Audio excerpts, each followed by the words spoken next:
Good morning everyone and welcome to Il Paraiso. So kahapon sabi ko sa inyo na babalik tayo ngayon kasi magbibigay tayo ng pesticide sa ating mga orchids kasi madalas umuulan dito sa garden. But before that, for those who are new to this channel, I want you to subscribe and then hit the notification bell so that if I have new videos relating to growing and cultivating orchids, you will always be updated.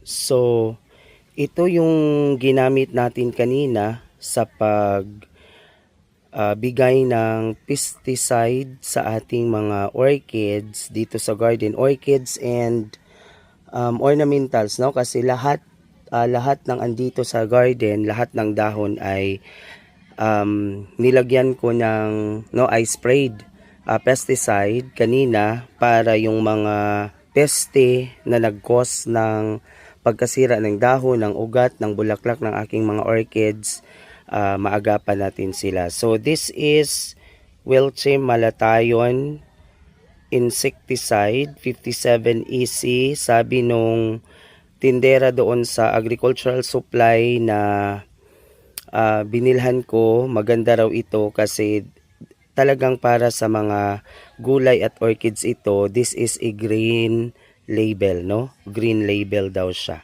Okay, so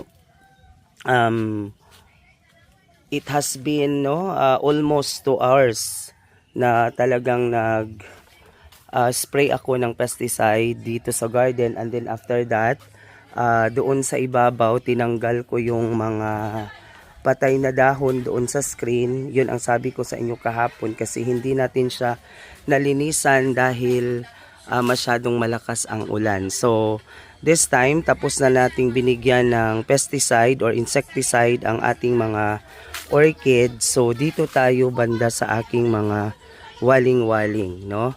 So this section here, no, ito yung section ko ng aking mga original, no, authentic banda Sanderiana and Sanderiana alba, and then meron din ako ditong mga crosses. Okay, so titingnan natin yung ating mga waling-waling dito sa garden. So this is, no, this is already hindi pa man siya blooming size pero maganda na rin ang kanyang tubo. Tingnan ninyo, meron na siyang napakagandang ugat. Okay, meron din doon. And then so another one. Okay, so ito yung this is a Sanderiana alba, no? Ito yung Sanderiana alba na wala pa siyang bagong ugat. Actually nabili ko to kay Sir Neil, dalawa ito, ganito kalaki, and this is worth 6,000 pesos. No, this is 6,000 pesos. So talagang medyo mahal po yung alba, no? And then slow grower siya. O tingnan ninyo. Okay, so I hope na matapos natin ito bigyan ng pampaugat, rooting hormone, magkakaroon sa ng mga new roots. Okay, so another one. Okay, another Sanderiana alba na nabili ko kay Sir Neil. Ito yun, no? This is one. Okay, so this is also 6,500. Okay, 6,500. However, nung binili ko tong dalawa, I think na napamura ako kasi parang ano siya, no? Parang anong tawag dito? 12,500 na yung dalawa. Kasi 7,000 pala ang original na price nito. So, pero wala pa silang mga ugat pero healthy naman po sila. Okay, so tingnan natin yung isang aking Sanderiana alba na nabigay ko kay or nabili ko kay Sir Carl Macaraig. This one, okay, tingnan ninyo. So nabili ko ito sa halagang 5,000 pesos. Okay, yan po, Sanderiana alba. So this is 5,000 pesos. Ngayon, tingnan nyo, ano ang kaibahan ng Sanderiana alba at Banda Sanderiana, magkaiba po ang kulay ng kanilang ugat, no? Yung root tips, ang Banda Sanderiana kanina, di ba, kulay violet na may pagka-brown na may pagka-violet. Pero ang Banda or Sanderiana alba ay kulay green. So doon sa roots, no, we could be able to identify, their ano tawag dito, no, the type of waling-waling we have here. Pero ito, no, nagtaka ako kasi this is a Banda Sanderiana, no, Banda Sanderiana. Pero nagtaka ako, this is also, I bought this from Sir Carl Makaraig, no, in Jensan. Pero tingnan ninyo ang kanyang ugat, 'di ba? So kulay green. So aantayin natin kung kailan ito mamumulaklak. We could be able to judge, no, kung mamumulaklak ito kasi kulay green din yung kanyang ugat. Okay, tingnan natin yung mga Banda Sanderiana. Okay. So this is a Banda Sanderiana. Tingnan nyo siya, no? 'Di ba? May pagka-violet, may pagka-dark brown ang kanyang ugat, no? So this is a wild form, no? This is a wild form. This is an authentic waling-waling. Okay. Another one, okay, tingnan natin. Okay. So this is also a wild form, no? This is also a wild form waling-waling. And then tingnan nyo ang kanyang ugat. 'Di ba? Pareho sila. So this one talagang this is a Banda Sanderiana. Another wild form here. No, this is also another wild form. No, this is a blooming size. I hope that this will soon, no, bloom. Okay, sa kanyang season next year August. Okay, tingnan ninyo. Okay, tingnan nyo ang kulay ng kanyang ugat. So, magkapareho talaga sila. Okay, no? So, others also, this one, no? Ito, napaka brown talaga niya, no? So, ito yung, no, this is the section where I place all my Banda Sanderiana and Sanderiana alba as well as crosses. Okay. This is also a Banda Sanderiana and I bought this from Sir Ruel, no? O, tingnan ninyo yung kanyang mga ugat na nabili ko ito na ganito lang, walang ugat. Pero thank God, o, tingnan nyo ang kulay. So, ang sa Banda Sanderiana, so meron talagang mga ugat na talagang dark, no? Merong dark and then merong light, merong medyo light. O, ito, no? This is also a wild form. O, tingnan ninyo ang kanyang kulay. Yan po. And then, this one, o, no? So meron talagang mga ano tawag dito, Banda Sanderiana na dark ang kanyang root tips, merong green. So pag green talaga, automatically it is a Sanderiana alba. So ito, no? This is a Banda Sanderiana na nabili ko kay Ma'am Grace. Okay, Ma'am Grace Claveria. Okay, no? Tingnan nyo ang kanyang root tip, no? Violet. Pero nakita ko na ang flower nito. Tingnan nyo, meron na siyang patay na spike. So, here, no? Dito ko talaga nilalagay yung aking mga Banda Sanderiana. So, sabi ni Ma'am Honey, no? Sabi ni Ma'am Honey, mas maganda talaga natanggalin siya sa kahoy. Bibili muna ako ng yung kulay green na, no, na wire para matanggal natin sila, no? Unti-unti natin silang tanggalin. Okay, so this one also. So marami ako ditong mga Banda Sanderiana. This is also a Banda, no? Tingnan natin yung ID. Meron kasi silang mga ID, no? Parang nawala yung ID niya.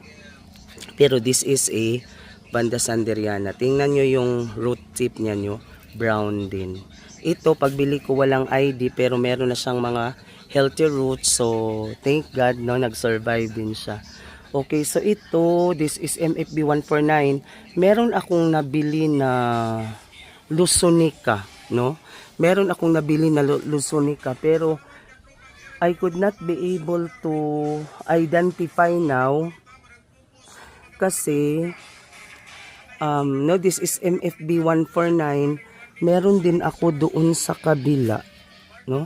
Meron ako doon sa kabila na parang lusonica din yung kanyang dahon. Pero tingnan natin, no, this one, no? Pero yung ID niya is MFB 116. Yan, no, napaka-healthy nila. MFB 116. Ito 153, no? Medyo malaki na po yung kanyang, no, ang kanyang kiki, and then meron siyang healthy root. Isi-separate natin ito. Bibili muna ako ng mga square pots. Okay. So this one also. No? Okay, this is MFB 129. Okay, no? Parang ang napaka-healthy po ng kanyang kiki. So ito lang na muna kasi kailangan na nating umuwi.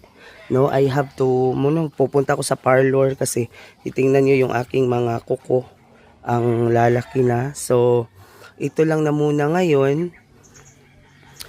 Sana itong aking, no, itong aking yan po, no, yung aking Vanda Merili Bar Rotary, sana mag flower ulit, no.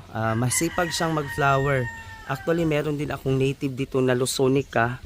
Pareho yan, no? Yung lusonica ko at saka yung Merili Rotary, nabili ko yan kay Sir John, no, from Isabela. So, this one also, tingnan ninyo. Napaka-healthy niya, kaso lang talagang, no, long-legged na. Okay yan. No, hindi pa siya namumulaklak. Okay, this is also lusonica. No, this is native. Okay, from Luzon. Okay, no? If you try to look at this, yung aking mga banda dito sa garden, this is Luzon, Visayas, and Mindanao. Okay, no? O, tingnan nyo. Dati, nung nag-update ako, napaka-dry nung dahon. Tingnan nyo sa ngayon. Pinutol ko, no? Ang dami niyang spikes. O, 1, 2. Dami niyang spikes. Pinutol ko para makabawi yung kanyang dahon.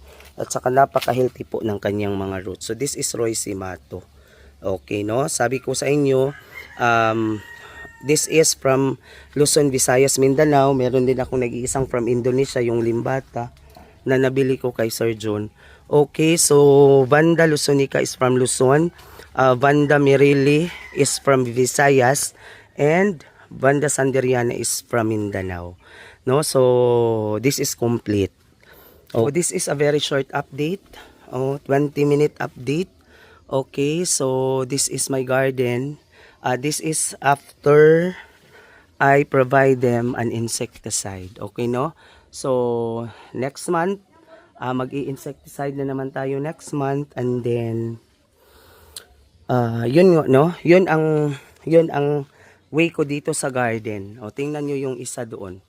No? Yan. Okay, no? 'Di ba? Yung ugat niya ay kumapit na doon sa kahoy. Also, another one, panghuli na talaga ito. So this is also Vanda Sanderiana. No, tingnan niyo yung aking Vanda Sanderiana. Nabili ko itong napakamura sa Ruel's Garden. No, this is only 1,200, no? 1,200 lang ito. And then mas malaki na siya ngayon, no? Mas malaki na siya ngayon kasi naidikit na natin sa kahoy, napaka-healthy niya, yung kanyang ugat dumikit na doon sa mulberry. O, tingnan ninyo. So, I know that this is really Vanda Sanderiana. No, kaya nung nag-flex siya, automatic, I mind the orchid. No, kasi alam ko talaga, dahon pa lang, talagang this is Vanda Sanderiana. Hindi kalugi dito, no? This is 1,200. A blooming size would cost 2,500, 3,500, no? So, pero ito, no? Kung siguro sa garden ko ito nabili, this is cost mga 4,000 to 5,000. Pero, nung nag-flex sila, yan. Okay, no? Thank you so much, Sir Rowell. Napaka ganda po ng Vanda Sanderiana na yan. Okay, kasabay sila doon sa sinabi ko sa inyo na walang ugat. No, kasabay sila nito. Yan po. Okay. Yan, ito, nabili ko lang din yan ng parang 500 ata ito. No, binigay niya sa akin itong 500 kasi wala siyang ugat, matamlay. Pero look at him now. Look at her now. No? Look at, okay, no? Amazing. Napakagandang ugat, napaka-healthy. Kaso itong isa, no, ito, I'm still waiting na magkaugat ito. Pero parang buhay naman.